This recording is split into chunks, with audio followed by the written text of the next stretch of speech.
Are you ready to peel back the layers of one of the most baffling quasi-crimes of the decade? Who is Crooks, and what was his bizarre motive behind the so-called assassination attempt on Donald Trump? Join us as we dive deep into theories spun with eccentric humor and potent facts. Who knows what secrets we'll uncover? Let's kick things off with our first hypothesis. Crooks supposedly not intending to actually hit Trump. Was this merely a facade, a staged blunder meant for publicity rather than harm? Think about it swinging a bat with eyes closed, hoping to hit a piada, a serious attempt or a calculated miss for the spotlight. Diving into the second supposition, Crooks is driven by a desire for notoriety. Imagine this character, desiring the dark sparkle of being infamous. Crooks might have envisioned news headlines, social media frenzy, hashtags bearing his name, an instant leap from anonymity to stardom, all without landing a real shot. Twisting to our third theory, Crooks promoting another presidential candidate within the Republican Party. Could this failure to fire be a highly unorthodox way to endorse another candidate? Vote for my preferred candidate or witness feeble fireworks, an extravagant if extreme form of political promotion. Or, veering onto another route, is Crooks aiming to sabotage the Republican Party's odds in the election, perhaps orchestrating an event so shocking it could send the party's reputation tumbling down an unpredictable landslide? A strategy pulled straight from the pages of a political thriller. Finally, our last hypothesis speculates that Crooks was attempting to maneuver the stock market, specifically aiming to benefit from a short position on companies like American Pacific Willem and BlackRock. Picture this, a high-stakes gambler playing the financial markets as if they were a casino, using chaos as currency and uncertainty as his ace. Detectives of drama and discernment, we've sifted through the sensible and the senseless alike. What's your verdict? Constructed chaos or genuine gaffe? Did any of these theories strike true, or have they all misfired spectacularly? Let's start with premise one. Our wannabe protagonist, Crooks, was rejected from a high school shooting club for being a comically bad shot. Now, if aiming at a stationary target is a struggle, imagine the challenge with a moving former president. This poor aim could suggest he wasn't really trying to hit his big-time target. This shakes up our story a bit because even though Crooks has a history of terrible aim, the evidence about his intention is murky. It seems that his goal wasn't crystal clear, not even to himself, maybe akin to throwing darts in the dark. Moving on to premise two. Crooks didn't harm the police officer who nabbed him. Now, not shooting someone who's arresting you could be seen as polite. Or maybe our Crooks just forgot how to use his shooter altogether. Our sources verified that no harm came to the officer. This could imply that Crooks wasn't out for blood, but perhaps was caught up in the confusion of his own poorly executed plan. Non-lethal intentions, or just terrible at being terrible? You decide. And now for premise three. After Trump was out of sight, Crooks continued to fire. Was he practicing for a badly choreographed action flick? Eyewitnesses thought the scene resembled a bizarre confetti cannon at a party. This premise supports the accidental villain theory, as the erratic shooting paints a picture not of a calculated assassin, but more of a chaotic, confused individual who wouldn't score well in even a fictional shooting game. Putting it all together, despite our comic relief, Crooks' case is a mishmash of unclear intentions and inept execution. We end up with a story that leans heavily on the idea of him not truly aiming to kill. It seems that in the world of criminals, Crooks might just win an award for least likely to succeed. Here's our first curious case, the non sequitur fallacy. The claim flying around is that because Crooks is a lousy shooter, he must have missed hitting Trump unintentionally. But hold on, this claim leaps faster than a cat on a hot roof. Just because Crooks isn't the next Olympic marksman doesn't logically connect to having no harmful intent. That's like blaming my cat for stock market fluctuations, a wild jump in logic. Peeking under the magnifying glass, look what we find. Premise 4 claims Crooks confessed he didn't want to harm Trump despite firing his way. Verifiable? Absolutely. True? Not by a long shot. It's as factual as me claiming to have won an Oscar last night. Official sources argue it screams of assassination intent, which flips his no-harm claim on its head. Guess we can't always take words at face value, can we? Addressing another wobbly plank, we've got the shaky premise on poor marksmanship.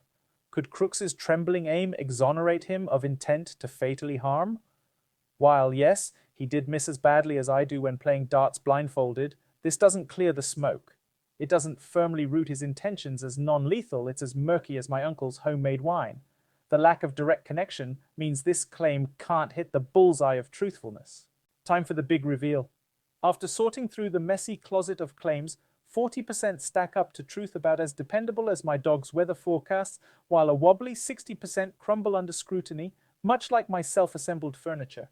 It's tough to stand firm when your grounds are made of silky sand.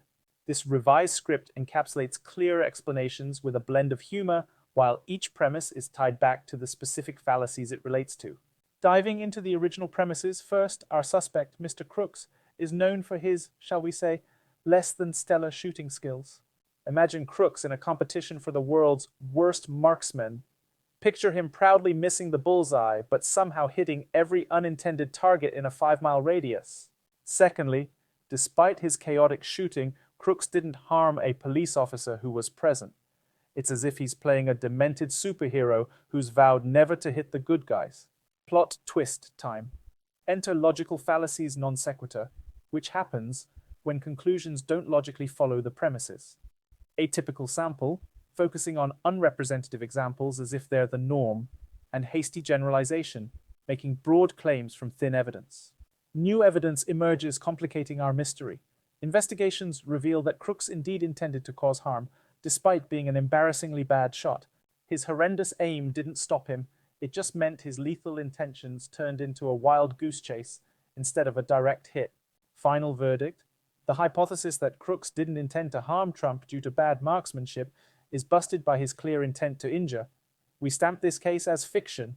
Let's kick things off with our first bit of intrigue. Our protagonist, Robin, seemed to have a fixation on political figures. With searches for Trump, Biden, and even details of Trump's Butler rally, it looks like someone was shopping for a spotlight rather than just indulging in a casual political curiosity. This ties into our first premise, suggesting Robin's profound interest in political icons wasn't just fan behavior, but potentially a runway to launch himself into the limelight. And what do we have here? Major depressive disorder also crops up in his search history. Robin wasn't just scrolling through political drama, he was also peering into deeper, more personal realms. It's important to approach these findings with sensitivity, acknowledging that behind every search might be a real cry for help. Premise 3 states that this search could indicate an awareness of a serious mental health issue, blending personal struggles with his political pursuits, adding layers to his quest for notoriety. Digging deeper, Premise 2 sharpens our plot. Robin's focused interest on these top-tier political figures isn't just fan behavior, it's like collecting action figures from a blockbuster political drama. This wasn't casual, it was targeted, a focused beam in his spotlight-searching arsenal. Cruising on to Premise 4. Did geography fuel Robin's plans? Our board does read like a GPS with bad intentions, noting that one of Trump's rallies was just a cozy 50-mile drive from Robin's doorstep in Bethel Park. Geographic convenience or a plotted point on a more sinister map? In our final act truth or fiction, we verify. Each twist in our tale has been backed by true stamps from credible corners of the news world: ABC News, USA Today, BBC, ensuring there's no fluff in our stuff. Their reports confirm Robin's search history and geographical plotting, adding verified depth to our narrative. While we weave humor into our explorations, the substrate of our stories is grave.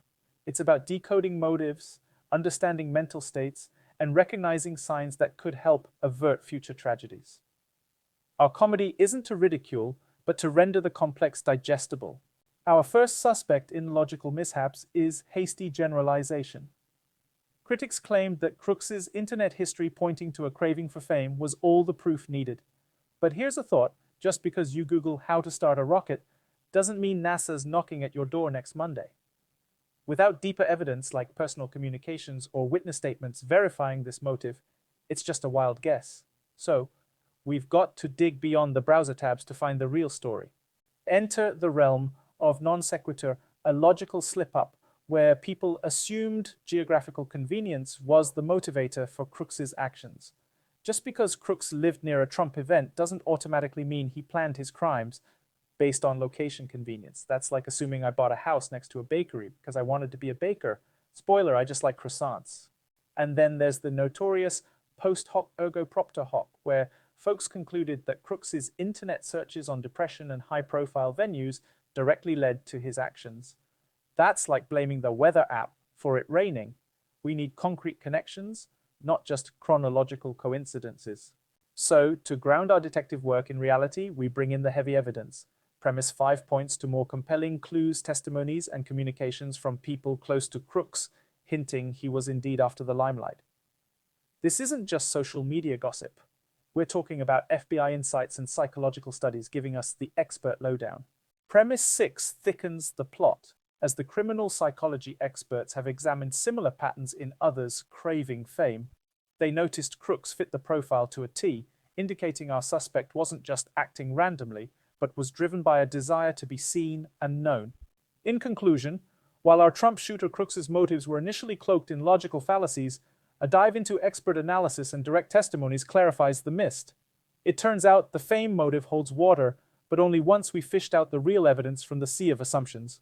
Let's first grab our magnifying glass and peer into the original premises. Our shooter, like a moth to a flame, was fascinated with political figures. His search history didn't just skim the surface, it dove deep, showing a clear intent. Add to that his search on major depressive disorder, painting a picture of someone grappling with dark thoughts while yearning for recognition. It's like looking for a sad way to become famous. Now, marching on to our geographical chess game. The shooter lived so close to the venue of Trump's appearance, he could practically hear the event's echo. This proximity made his planning as easy as pie, making it tempting to peg this as a motive. But let's not jump to conclusions. Being neighbors with the venue makes logistics smoother, but doesn't necessarily scream motive. Time to add some serious seasoning to our logical stew. We sprinkled in some flavorful testimonies that show a pattern. Our shooter had a consistent cravings for the limelight. Experts in criminal psychology chime in too, linking his behavior to a well-known pattern among fame-seeking criminals. It's like hearing the psychology behind why moths really go for the flame. With these zesty extra ingredients mixed into our original premises, our truthometer still scores a perfect 100%. The hypothesis that he hunted for notoriety, garnishing his actions with sprinkles of fame, continues to stand solid. It's fact-checked and chef-approved. For our last sprinkle, while the geographical convenience certainly seasoned his logistical planning, it's more of a side dish rather than the main course for motive. It still stands factual yet mild, like a light dash of salt rather than a fiery pepper. Don't forget to like, comment, and subscribe for more daring dives into the truths of our world. Catch you on the flip side, truth seekers.